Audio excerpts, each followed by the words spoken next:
Ce jeudi, dans le tuto de la semaine, nous allons être sur Maya et plus précisément sur Mash, le module qui permet de gérer, faire de la gestion de foule, du crawl, avec donc les possibilités de pouvoir décomposer une forme ou recomposer une forme à partir donc d'une forme primitive. Ici, on va utiliser Mash pour créer ce visuel de motion design où on va distribuer donc une forme sur un personnage et transiter cette distribution vers un autre personnage, donc grâce au mash fonction merge et la fonction random aussi pour bruiter l'ensemble.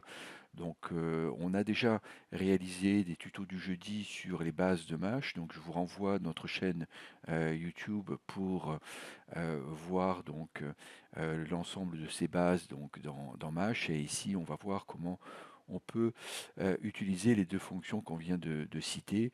Et il faut savoir que Mash est pour la gestion de foule de formes, donc Crown, est assez intéressant parce qu'il est très stable et il est lié aussi à la dynamique donc de Maya et il permet donc au-delà de faire de l'animation que l'on peut donc bien sûr keyframer sur l'ensemble des paramètres, on peut aussi faire de la dynamique. Donc nous allons regarder comment on peut réaliser donc cette transition entre deux formes ici, deux personnages en action, de passer donc d'un mash à un autre, puisqu'on va créer deux distributions de mash et on va passer de l'une à l'autre. Ok, donc on va regarder ça. Donc ici on a donc dans la vue display donc le passage donc d'un personnage voilà, à un autre ici, et on pourra venir utiliser donc le match random pour venir bruiter pendant le moment du passage pour que on ne perçoive pas donc les formes et soient donc très bruitées. Déjà le son par le fait que chaque élément d'un match va aller vers un autre élément du match qui n'est pas forcément symétrique par rapport au personnage, ce qui fait que au milieu ici on a un effet de bruit, de noise que l'on pourra amplifier grâce au match random ici. Donc on va regarder cela. Donc au départ, on est venu donc charger deux animations donc prises dans Mixamo de forme simple, forme corporelle simple, hein, comme on voit ici. Donc ces deux animations dans Mixamo que l'on va synchroniser dans le time editor dans Maya. C'est assez pratique effectivement. Je vous renvoie à des tutos du jeudi où je montre comment synchroniser des séquences, les mettre ensemble dans le time editor. C'est un éditeur vraiment très pratique pour réaliser cela à partir de clips d'animation venant de Mixamo sur un même personnage ou sur des personnages différents. Donc on a cette animation là et on va venir donc utiliser donc le premier personnage ici. On va venir créer donc deux éléments ici de cubes qui sont ici donc à la base du projet, du display ici, on les voit en petit en bas. Donc ces deux cubes, on peut utiliser d'autres types de formes, bien entendu. On va prendre le premier pcube 1 et venir créer le premier mesh. Donc create mesh network ici. On le met en distribute type line, de toute façon on va le changer, apply ici. Voilà. Et donc on voit qu'en bas ici on a une ligne de mesh avec un mesh sensor. Ici, voilà, on a l'ensemble qui est distribué donc avec le mesh distribute. Donc on peut venir augmenter le nombre de points ou le réduire, voilà. Et c'est des cubes aplatis ici, comme on peut le voir, que j'ai mis, que j'ai pris en primitif. Et donc voilà, on peut après jouer sur les paramètres. Je ne reviens pas là-dessus, c'est dans les précédents. Et on va venir maintenant donc, sur le personnage ici, on revient sur le mesh. Alors je rappelle juste qu'on a un mesh ici, mesh editor, qui permet d'avoir la liste des nodes qui ont été créés pour gérer le mesh que l'on a créé, le mesh 1. Donc on a juste pour l'instant le mesh distribute.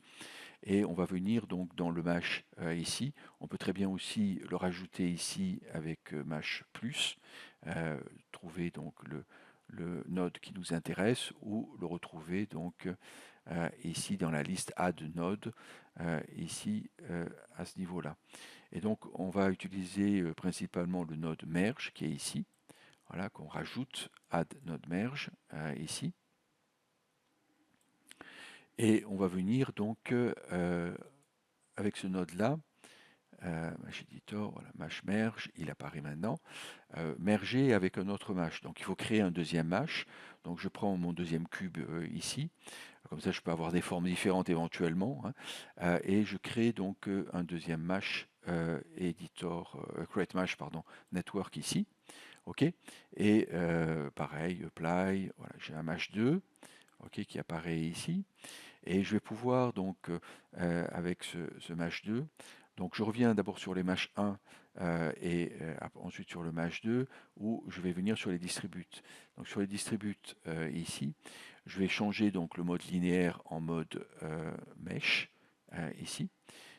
Et je vais venir prendre donc mon premier personnage, bouton du milieu de la souris, CH45 ici, drag and drop sur input mesh ici. Voilà. Donc on va cacher donc H dans l'outliner pour cacher. On voit qu'on a la distribution des quelques blocs cubes ici, à ce niveau-là. Le mesh 2 de la même manière. Je vais venir sur le mesh distribute. Je vais passer en mode donc mesh ici et prendre le deuxième personnage. Hop, voilà, c'est bouton du milieu de la souris sur le mesh distribute. CH10, bouton du milieu de la souris sur input mesh ici. OK. On cache de la même manière donc H le perso et on a donc les deux distributions. OK. On va augmenter donc le nombre ici donc de distribute number of points 5, on va mettre 1500. Voilà. On va mettre 3000 pour avoir voir un peu plus la forme, tout en restant, voilà, après, au dernier moment, on pourra augmenter ces valeurs-là, bien entendu. 4000 ici, il faut que on ait une correspondance de valeurs de l'autre côté, de telle manière que la transition se fasse bien, 4000 ici aussi.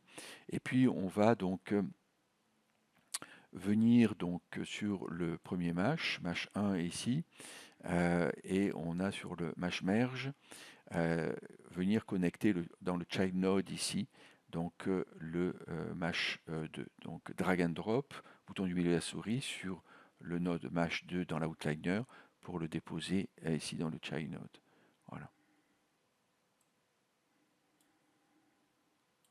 Et donc à ce moment-là, on peut venir donc cacher, on peut le garder ou le supprimer, le mesh 2 instancer, donc H pour le cacher, et on n'a plus que le mesh 1 de visible. Et on va regarder donc mesh merge. Ici, on a la valeur donc de force thresh du mesh et on passe voilà de 0 à 1 dans du mesh 1, on est à 1, à 0 au mesh 2 ici sur le personnage. Et donc on va pouvoir bien entendu keyframer ces valeurs-là. Donc on part du mesh 1, vous tournez la souris, set key ici, et puis donc on laisse jouer un peu, et puis jusque là on fait jusqu'à 24 par exemple frame, on fait toujours du mesh 1, et puis à partir de là on va faire la transition, voilà, comme il est comme ça, par exemple, pour venir, voilà, cette key ici. Ce qui fait qu'on va voir voilà, la transition entre les deux.